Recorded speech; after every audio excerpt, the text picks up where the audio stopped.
Yo, what's good, YouTube, man? It's Gary with the Fan TV, man. Back at you the video. At the content of the video, go smash that like button at the content of the channel. Go and subscribe, man. Look, so we back here, man. Ravens training camp day 8. We're gonna talk about the offense, defense, to get right into it. All right. So, as far as the injury report, right, the injuries are looking a little longer than it was, a couple days ago. So we're gonna talk about Keaton Mitchell, Deontay Hardy, Bateman, Tez Walker, Disa Isaac, T.J. Tampa, Trayvon Mullen, Rayshawn Nichols. And then the newest addition to the injury report, Malik Ham went on IR. Right, so Malik Ham is I believe it's the second year, a guy that the Ravens were kind of excited about. See how he did. He flashed a little bit last year during the training camp process of last season, right? Maybe this year he's going to get more opportunity, see where he lands up on the roster. But as of right now, he's on IR, right?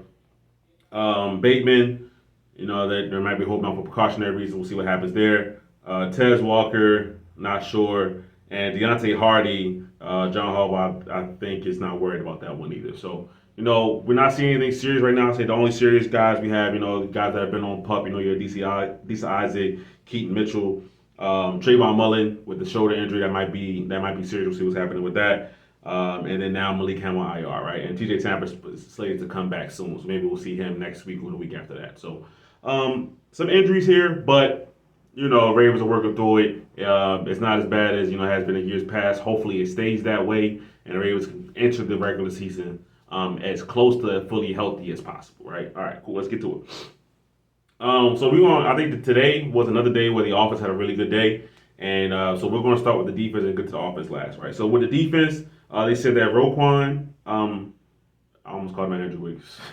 Roquan, Nate Wiggins, and Brandon Stevens all had good days on defense, very active on that side of the ball. And that Chris Board caught the one interception today. It wasn't from Lamar Jackson, it was from Josh Johnson. Josh Johnson has thrown, I would say, at this point, it has to be double-digit interceptions in camp. I don't know if I'm really worried about the Ravens' number 2 quarterback. It doesn't really concern me that much, honestly.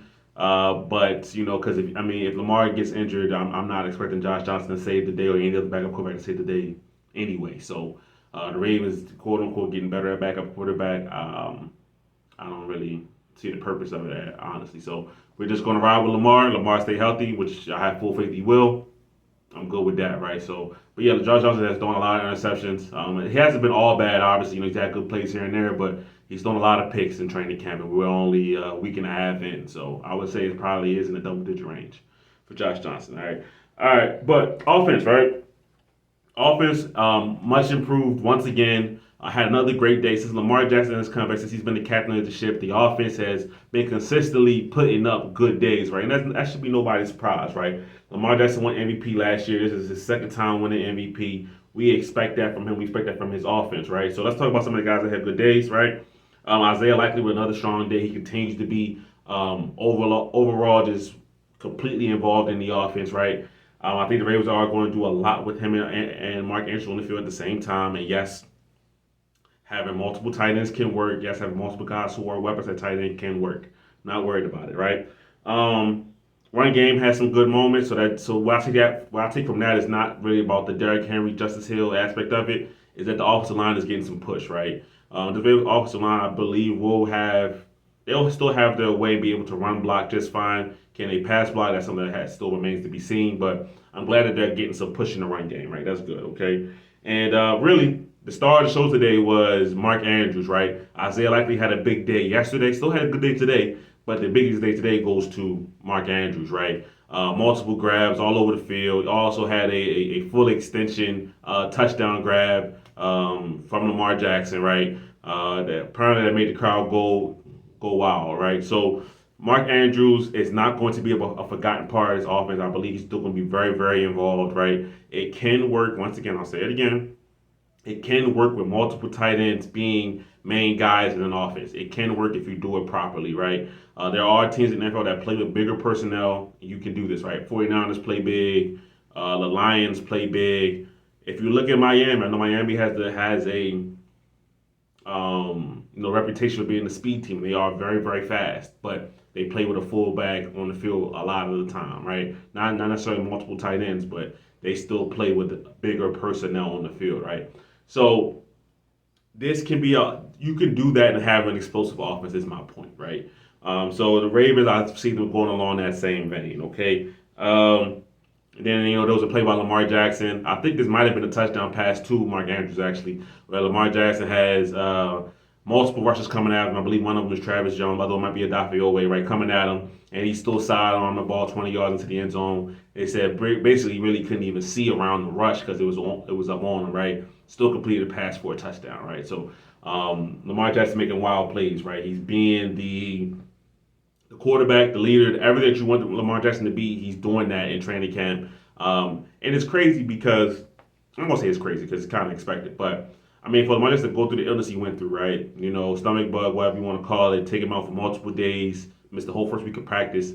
As soon as he came back, it's like he didn't miss a beat, right? He had a little bit of a slow start, but since then, it's been firing on all cylinders, right? I mean, today, according to the record, he didn't throw an interception today, right? So, for Lamar Jackson, this passing game, this offense could be even more efficient this upcoming season than it was last season. That's a scary thought for opposing NFL defenses, okay? But I will say this. My favorite report of the day, right, is that Lamar Jackson was taking the underneath passes, right? So the play wasn't there. He was checking it down. They said a lot of Lamar Jackson work today was short, underneath, getting the ball out of his hands, right? The reason why I love this so much is because I think that Lamar Jackson is a great player to me, second best quarterback in the NFL. I'll say that all the time repeatedly, right? He has a tendency sometimes to try to make the superhuman play, superhero play, right? He has the physical capabilities to do it, but when you try to do it every play, there's going to come negatives with that style of play, right? All right, I'm not even talking about injuries. I'm just talking about just literally negative plays, right? But with trusting the taking the check down, getting the ball out your hands, and being more of a point guard distributor at the quarterback position, that's going to help the Ravens offense, right? You stay ahead of the chains. You keep the ball moving down the field, and also you let your playmakers get out there in space, right? I always remember when Lamar Jackson, they would ask him, especially when he's under Greg Roman, right? They would ask him about running the ball, like, oh, do you like running the ball so much, this and that? He said, no, I want to play quarterback, man. I want to get my playmakers the ball. I want them to run with it, right? That's what I want to do, right? I think this year he's going to be set up to really, really do that if he trusts the process, right? And then from what it sounds like, because this is not the first time I've heard this report of Lamar Jackson taking the underneath passes, right?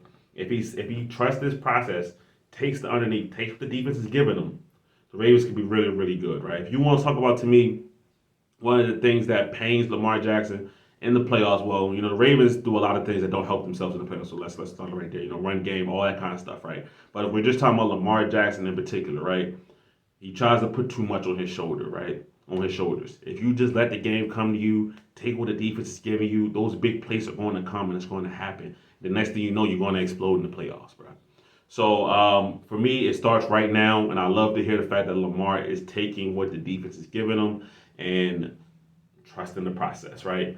So that's your Ravens training camp update for today, right? Offense had another great day. Offense is really coming into form. The offense is steadily improving day by day. The defense is still doing their thing, but the offense is really caught up to the level of the defense. Now we're having good battles back and forth. It's not one-sided affairs.